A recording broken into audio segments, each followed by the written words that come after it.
mentioned number of, I think, around 12,000 yesterday. Flights under Operation Ganga have also increased sharply. During the last 24 hours, 6 flights have landed in India, taking the total number of flights that have landed in India to 15, and the total number of Indians who have returned on these flights to 3,352. I'm also happy to share that as many as 15 flights, remember 6 flights last 24 hours, but 15 flights are scheduled over the next 24 hours. Some of these are already actually en route. 15 flights. So 15 flights over the next 24 hours, some of which, as I said, are already en route. Indian Air Force aircraft have now joined Op Ganga with the first C-17 flight from Bucharest, expected to return to Delhi or land in Delhi from Bucharest later tonight. 3 more Indian Air Force flights will be undertaken today from Budapest, Bucharest, and Rzeszów in Poland. Now, moving on to the situation there in Ukraine. The cities in eastern Ukraine remain areas of concern for us. Continuing violence there. There are encouraging reports that some students were able to board trains out of Kharkiv yesterday night, today morning, and we assisted in this process through the student contractors and other partners. As you know, we have been in communication with the Russian side regarding safe passage of our nationals from Kharkiv and other nearby cities. The advisory that has just been issued by our embassy a little while ago and also by us on the need for our nationals to leave Kharkiv immediately is on the basis of information received from Russia. We would urge all our nationals to leave Kharkiv immediately to the safe zones or further westwards, using any means available, including on foot, and keeping safety in mind. Now, moving on to the western side or the western borders of Ukraine, you would have seen the advisory put out today morning by our embassy in Warsaw regarding the movement across the Poland-Ukraine border. Indian nationals were advised to head to the Budomier's border point for a relatively quicker entry into Poland, avoiding the Szeni-Medica border crossing that continues to be congested. I'm happy that that is actually working out quite well and more people are leaving through that. Of course, those who do cross the border on their own can directly proceed to a reception point on the Polish side that was indicated in that advisory. We are also trying to make arrangements for shelter and food in towns near the borders and requesting students not to go to those borders directly, as we said over the last couple of days. Now, with the arrival of Indian officials at the Embassy of India's Lviv office, this process will be strengthened and we should be able to assist people crossing the borders. A mechanism for issuing emergency certificates to those who have lost their Indian passports has been instituted. I think this will also help many Indian students.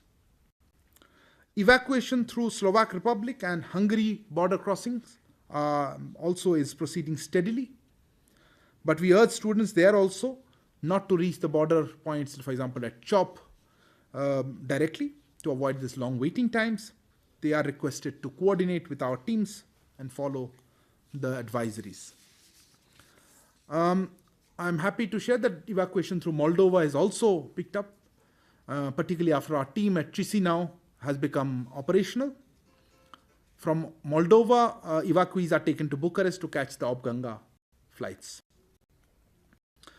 On the border areas, as well as in capital cities of Ukraine's neighbors, I mean Bucharest, Budapest, etc., our teams have made arrangements for food and accommodation for evacuees till they depart from India. With the large number of flights that are now being organized, this period will shorten and hopefully soon they will be able to leave for India once they have crossed the border.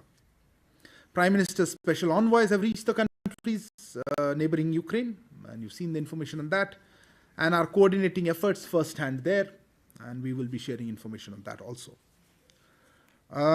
I mentioned about our embassy, and I had received a few queries on this issue.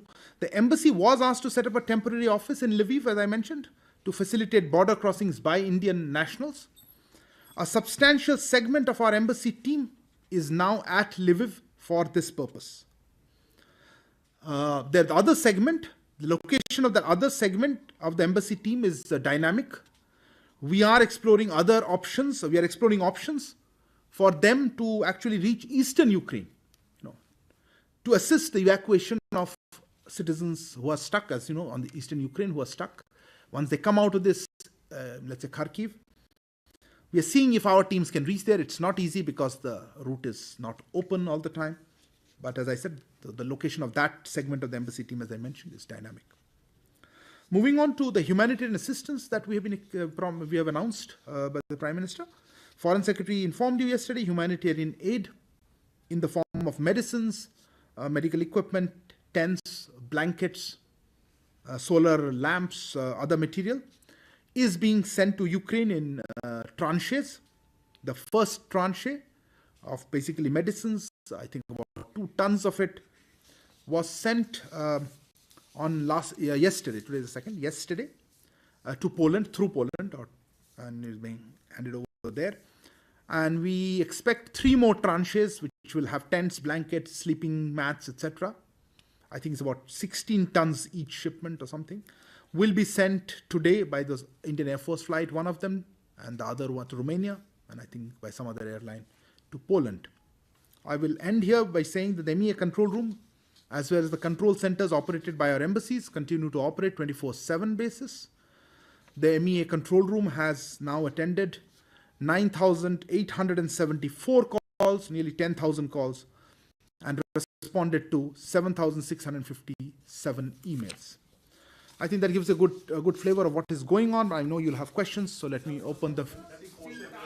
1 second. Please, microphone.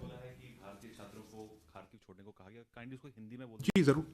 देखिए, अभी हमने देखा होगा, कुछ ही देर पहले हमने advisory, हमारी embassy ने एडवाइजरी जारी की है, जिसमें हमारे नागरिक, हमारे छात्र जो खार्किव शहर में हैं, खार्किव की बात कर रहा हूँ स्पेसिफिकली, खार्किव शहर में उनको कहा गया है कि आप निकल लें वहाँ से शाम के 6 बजे लोकल टाइम के पहले, और 3 जगह बताई गई है. मेरे पास उसके कुछ डिटेल भी हैं, फिर से बताता हूँ. सॉरी, वो नाम है मेरे पास, हमारे प्रेस रिलीज में है. वहाँ पे चले जाएं. वो करीब 15 किलोमीटर रेलवे स्टेशन से दूर है. किसी भी तरह से वहाँ चले जाएं, हमारी आग्रह होगी ताकि वहाँ पे सेफ रहे. ये सेफ जोन्स हमें बताए गए हैं. हमें मालूम है कुछ दिक्कतें आ रही हैं जो स्टूडेंट्स हैं वहाँ पे निकलने में, ये स्वाभाविक है, और हम उनके कोऑर्डिनेशन कर रहे हैं स्टूडेंट कोऑर्डिनेटर से. तो हम आग्रह कर रहे हैं. Sorry, 1 second. Now let me take questions in a more organised manner. Please, आपसे शुरू करते हैं. Okay, will take. आपने कहा कि रशियन इनपुट, न्यूज़ 18 इंडिया से आपने कहा कि रशियन इनपुट पे आधारित ये एडवाइजरी है. किस तरह के इनपुट है? क्या उनकी तरफ से आश्वासन दिया गया कि सेफ पैसेज दिया जा रहा है, उसके बाद ये एडवाइजरी जारी की गई है ताकि रशियन बॉर्डर से वो निकल सके, या खतरा खरक्यू पे बढ़ गया, इस तरह का कोई इनपुट्स खुफिया आप लोग के पास है? Who else